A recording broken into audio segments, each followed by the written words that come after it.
হাতে কেটে চষি পিঠা অথবা সেমই পিঠা অনেকটাই সময়ের প্রয়োজন, যার কারণে অনেকে বা আমরা এই পিঠা তৈরি করতে চাই না। আসসালামু আলাইকুম এভরিওয়ান, কেমন আছো সবাই? আশা করি খুব ভালো আছো। আলহামদুলিল্লাহ, আমরাও সবাই ভালো আছি। চষি পিঠা বা সেমই পিঠা বানানোর জন্য কিন্তু আমি আগে থাকতে নিয়ে খুমিরটা রেডি করে নিয়েছিলাম। খুমিরটা ভালোভাবে হয়ে যাওয়ার পরই ঠান্ডা করে নিয়েছি। এবার ভালো করে মেখে নেব। ভালো করে চেপে চেপে মেখে নিয়েছি। এবার ছোটো ছোটো করে আমি কেটে নিয়ে লম্বা শেপ দিয়ে নিচ্ছি চষি পিঠা বানানোর জন্য। চষি পিঠা বানাতে কিন্তু অনেকটাই সময় লাগে, আর খেতে কিন্তু পিঠাটা দারুণ টেস্টি হয়। সেই জন্য যতই সময় লাগুক, পিঠা না বানালে তো হয় না, তাই পিঠাটা বানিয়ে নিলাম। আমরা এই পিঠাটাকে হাত সেমুই বলি, যেহেতু হাতে করে বানানো হয় তাই হাত সেমুই বলি। লম্বা করে নেওয়ার পরে অল্প অল্প করে কেটে এরকম হাতে করে ঘষে ঘষে আমি হাত সেমুইটা বানিয়ে নিলাম।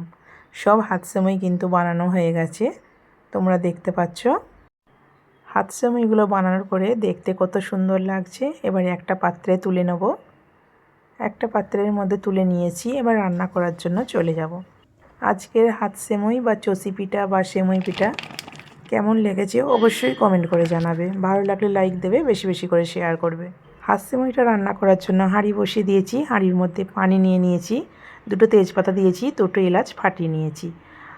তোমরা চাইলে পানির বদলে কিন্তু দুধ দিতে পারো। আমি দুধ দিয়ে করব না, আমি পানি দিয়ে আজকে রান্নাটা করব। নারকেল কুড়ো দিয়ে নিয়েছি, খেজুর গুড়ের পাটালিও দিয়ে নিয়েছি। যারা নারকেল কুড়ো খাও না এই পিঠাতে, তারা কিন্তু স্কিপ করতে পারো। আমার ভালো লাগে খেতে, তাই আমি নারকেল কুড়ো দিয়েছি।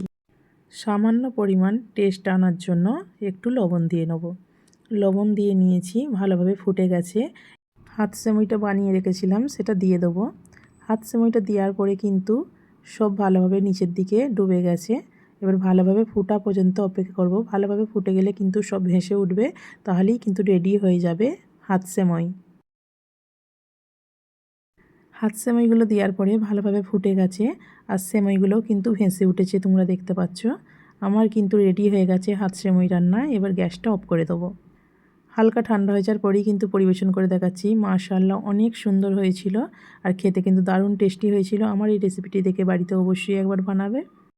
আর কিছুই বলবো না, আজকের রেসিপি এখানেই শেষ করছি। দেখা হবে আগামীকাল আবারও নতুন একটি রেসিপির ভিডিও নিয়ে।